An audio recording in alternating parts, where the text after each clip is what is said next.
My name is Sushma Bendore. I have been in the learning and development space since last 20 years.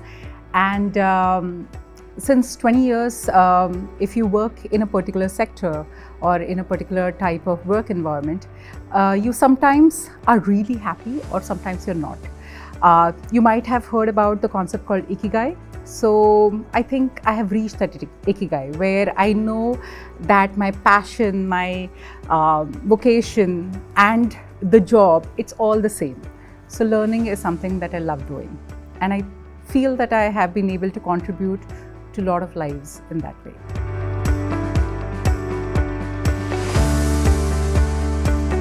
I feel that the number of people, the number of women in our sector, especially moving to the top, is very limited.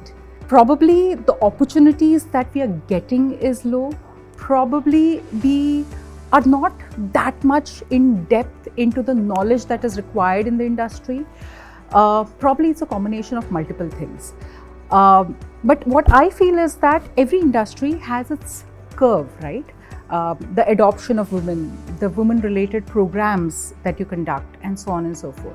So BFSI is one industry where I feel that at least the Indian BFSI industry is a place where there is a lot of scope, where we can empower women, go ahead with women mentoring programs, where women empower other women and bring them up to the level. I think those are some of the things that I still feel there is an area of gap, which some of the industries have been able to master.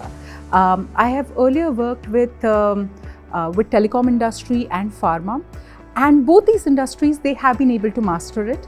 And considering that BFSI is a corporate kind of industry, I think there is nothing that is going to stop us. As long as we have the subject matter expertise, as long as we are able to bring in the right skill sets to the table, talk the right things at the right time, put our points across, I think there's nothing that's going to stop us. And as long as we are also enabling other women to bring them up to our level. There is no harm in doing mentoring, even if the organization is not providing you mentorship program.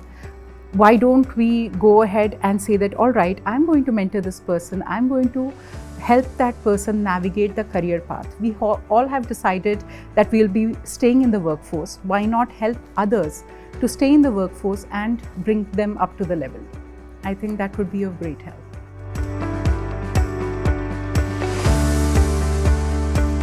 So I'll tell you my personal story, my Bhabhi story. So we both started off our careers together. She started off in admin, I started off in HR. And around 10 years back, she decided to have a child. So as soon as the child was born, she had two options. One is to quit the workforce, which a lot of women do as well. Or the second option was to stay in the workforce and also make sure that she brings up the child in the right way.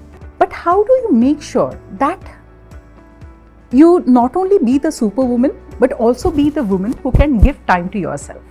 So that's one of the things, I think it's a beautiful lesson that I learned from my Bhabhi, is that how she juggled all of these things together.